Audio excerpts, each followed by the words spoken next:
ध्यान दें, हम लोग इसके पहले पढ़ लिए थे विभवमापी के बारे में।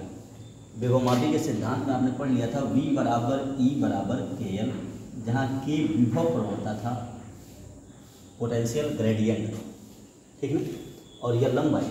ध्यान दीजिएगा, इसी सूत्र का कुछ उपयोग है। उसी उपयोग में पहला हम लोग आज पढ़ेंगे दो सेलों के विद्युत वाहक बल की तुलना करना। आइए देखा जाए कि दो सेल के विद्युत वाहक बल की तुलना कैसे करते हैं। तो ध्यान दीजिए, यहाँ देखिए विभवमापी है, उसमें एक तार लगा हुआ है AB, एक लंबा तार होता है, इसमें AB नाम दिया गया। देखिए AB एक लंबा तार, इसको हमने इसे घुमा करके ऐसे लगाया गया। AB एक लंबा तार है। तार का जो A सिरा है वह एक संचायक सेल है B1, उसी के धन सिरे से जुड़ गया।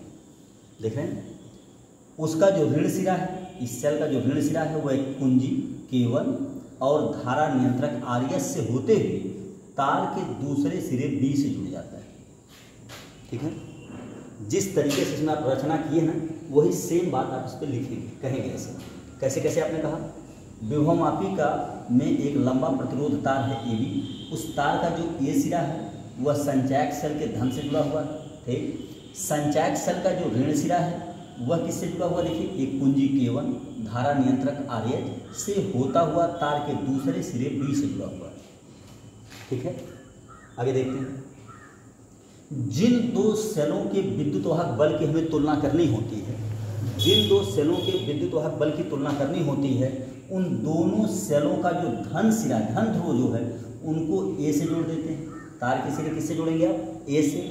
और उन दोनों का जो ऋण सिरा ध्रुव है, उन दोनों का जो ऋण ध्रुव है, उसको K2 से, देखिए K2 क्या है, द्विमार्गी कुंजी है, इसका नाम रखते हैं द्विमार्गी कुंजी, द्विमार्गी कुंजी, द्विमार्गी कुंजी। तो द्विमार्गी, उसका जो ऋण ध्रुव है उसको द्विमार्गी कुंजी K2 से होते हुए एक धारामापी जो संट युक्त है उससे ले जाकर के जोड़ देते हैं। ठीक है, संट एक प्रतिरोध होता है, ठीक, एक संट युक्त धारामापी से ले जाके जोड़ देते हैं। ठीक, धारामापी का जो निचला सिरा है उसको एक जॉकी से जोड़ देते हैं। किससे जोड़ देते हैं, जॉकी। और जाकी जो है वह AB तार को स्पर्श करता है, उसको कहीं भी हम AB तार के ऊपर स्पर्श करा सकते हैं। ठीक है, ये तो हो गई इसकी रचना के बारे में। आगे ध्यान दीजिए, अब आप क्या करते हैं, कुंजी K1 लगा करके सबसे पहले तारों के बीच में एक विभवांतर उत्पन्न कर लेते हैं, विभवांतर स्थापित कर लेते हैं। उसके बाद द्विमार्गी कुंजी K2 की सहायता से सबसे पहले जो सेल E1 है इसको बाह्य परिपथ में आप लाएंगे। किसको लाएंगे, E1 को। देखिएगा, अगर ये कुंजी आप लगा देंगे, इस पर कुंजी लगा दीजिए द्विमार्गी में, और ये कुंजी को खोल दीजिए, तो ये जब खोल देंगे तो इसमें धारा नहीं बहेगी, केवल इसमें ऊपर वाले में धारा बहेगी। ठीक ना, इस तरीके से द्विमार्गी कुंजी की सहायता से, K2 की सहायता से हम केवल E1 को बाह्य परिपथ में लाएंगे। अब बाह्य परिपथ में लाएंगे तो यहाँ धारामापी में विक्षेप आ जाए, धारामापी की सुई घूम जाएगी। अब आप क्या करोगे, इस जो जाकी है इसको धीरे धीरे तार के ऊपर आगे पीछे करोगे, और एक ऐसी दशा आएगी कि जहां जाकी को AB तार पे कहीं स्पर्श करा देने पे धारामापी में कोई विक्षेप नहीं होगा, वह कहलाता है शून्य विक्षेप की स्थिति। इस दशा में मान लो यही जगह वो मिल गई जहां शून्य विक्षेप की स्थिति है, जहां धारामापी में कोई विक्षेप नहीं है, तो यहां से यहां तक, A से यह पॉइंट तक, यदि तार की लंबाई को हम L1 मान लें, तार की लंबाई को L1 मान लें, तो वो जो कल फार्मूला पढ़े थे ना कि E1 बराबर इस दशा में मिलेगा KL1। E1 बराबर किसके हो जाएगा, KL1 के, जहाँ K क्या है, विभव प्रवणता है, और L1 को लंबाई होगी। ठीक है, पुनः चलते हैं। अब क्या करेंगे, इसी द्विमार्गी कुंजी K2 की सहायता से अब E1 को नहीं, E1 वाली ये कुंजी अब खोल देंगे, इसको कुंजी लगा देंगे, यानी E2 को अब बाह्य परिपथ में लाएंगे। और जब E2 को बाह्य परिपथ में लाएंगे तो पुनः शून्य विक्षेप की स्थिति प्राप्त करेंगे, तार को फिर आगे पीछे करेंगे आप। तो कोई और कंडीशन मान लीजिए यहाँ पे आ गया, तो यहाँ से यहाँ तक की तार की लंबाई क्या हो जाएगी, L2। मान लो L2 लंबाई पर पुनः शून्य विक्षेप आ गया, तो इस दशा में दूसरे वाले सेल के लिए आप पाओगे E2 बराबर KL2, है ना, समीकरण नंबर 2 हो जाएगा। भाग कर दोगे तो E1 बटा E2 बराबर KL1 अपान KL2 हो जाएगा। कैसे के कैंसिल हो जाएगा, या E1 अपान E2 की वैल्यू L1 अपान L2 के बराबर होगी। इसी सूत्र के सहायता से हम दोनों सेलों की विद्युत वाहक बल की तुलना कर पाएंगे। देखिए L1 और L2 अगर ज्ञात है तो इस दशा में दोनों सेल के विद्युत वाहक बल की तुलना हो जाएगी।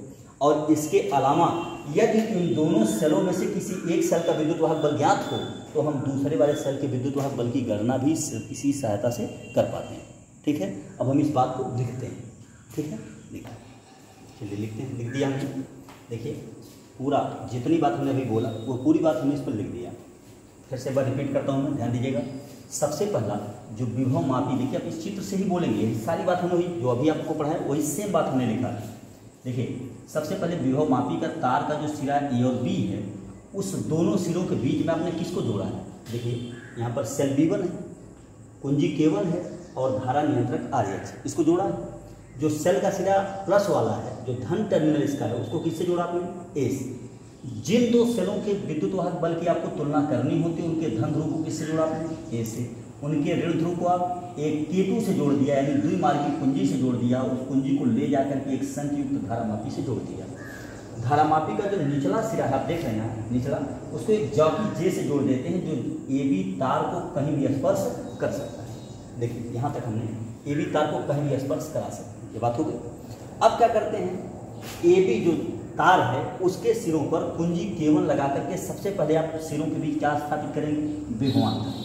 विभवांतर स्थापित करने के बाद कुंजी K2 की सहायता से सबसे पहले E1 वाले सेल को बाह्य परिपथ में आप लाएंगे।